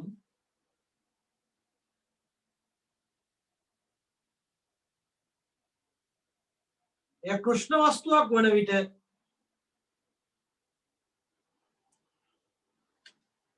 ඒ කෘෂ්ණ වස්තුවක් වන විට ඒ කෘෂ්ණ වස්තුවක් වන විට එහි පෘෂ්ඨයෙන්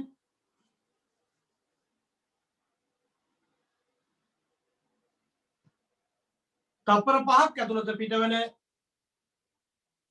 විකිරණ තාපය සොයන්න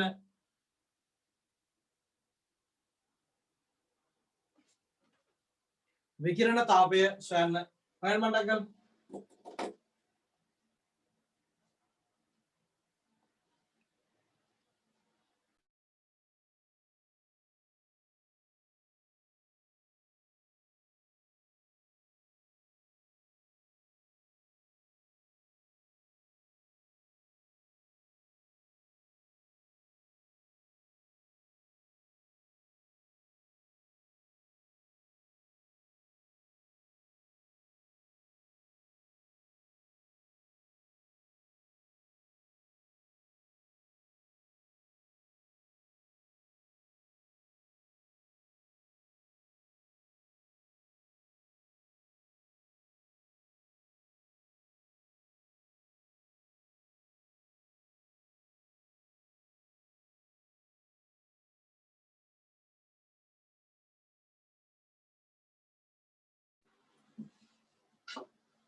මේක පෘෂ්ඨයක් තියෙනවා මේකේ අරය 7යි මේ බොහොම සරල ප්‍රශ්නයක් මේ වගේ ප්‍රශ්න එන්නේ නැහැ විභාගෙට හොඳේ විකිරණ පිට වෙනවා එහෙනම් මට ඒ දැකි E සමානයි සිග්මා A T වල 4 කියලා මේක පරිපූර්ණ ප්‍රශ්න නිසා කෙලින්ම මේවා දාන්න පුළුවන් 5.7 වැඩි කිරීම 10 ඍණ 8යි 5 4යි 5 r වර්ගය වාරයක් 300 වර්ගය 4 ඔය 27යි කියලා කියන්නේ කෙලින් වලින් 300යි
නේ විශේෂම 4යි 2යි වොට් කියලා මේක එකකේ වොට් අපි යහන්නේ තප්පර 5කදී තප්පර 5ක තියෙන මුළු ශක්තිය සමානයි E වැඩි කරන්න ඕන 5න්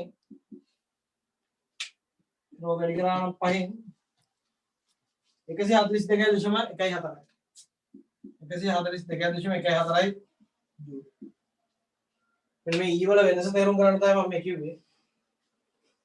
ඔතන මේ E නිසා ළමයි ශක්තිය කියලා පටලව ගන්නවා. මේ E කියන්නේ ශක්තිය නෙමෙයි. මේ E කියලා කියන්නේ කවුද? ශක්තිය පිටකිරීමේ ශීඝ්‍රතාවය.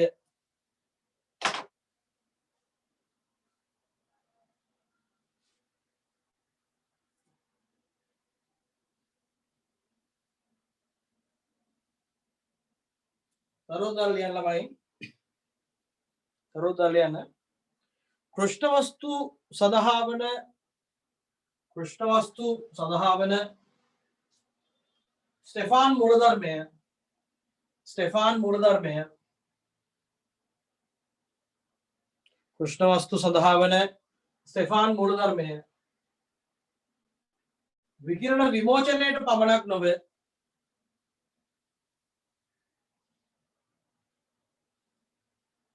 විකිරණ විමෝචනයට පමණක් නොවේ විකිරණ අවශෝෂණයටද වැදගත් වේ. මත වළංගු වේ. විකිරණ විමෝචනය පමණක් නොවේ විකිරණ අවශෝෂණයටද වළංගු වේ. හරි අවශෝෂණයටත් මේකම දාන්න පුළුවන්. හරි.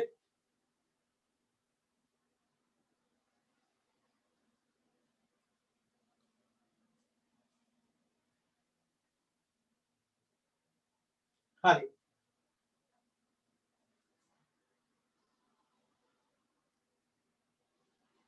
ලියන්න මාතෘකාව කෘෂ්ණ නොවන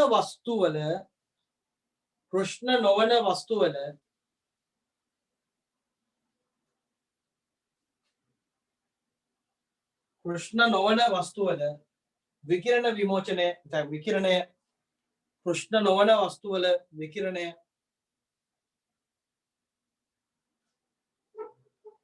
ඔන්න ඔතනදී තමයි අපි කෘෂ්ණ වස්තුවල විකිරණයට අදාළව අපි කතා කරන්න පුතේ ස්ටෙෆාන්ගේ මූලධර්මයෙන් කෘෂ්ණ නොවන වස්තුවල විකිරණයට අපි ස්ටෙෆාන්ගේ මූලධර්මය උපයෝගී කරගෙන පොඩි විජුම්බරයක් දාලා ගානක් හදාගන්න ක්‍රමයක් හදාගන්න. ඒක තමයි ඊළඟට තියෙන්නේ. අපි ඒ කොටස ඊළඟ සතියේ කරමු. හරි. එහෙනම් සෙනසුරාදා පේපර් එක තියෙනවා. ටයිම් එක හවස 2 වෙනකොට පේපර් එක තියෙනවා. පේපර් එකට සූදානම් වෙන්න සෙනසුරාදා. හරිනේ? රයිට්. එහෙනම් මෙතන නවත්තන ළමයි එන හැමදෙනාටම ආයිබෝන්.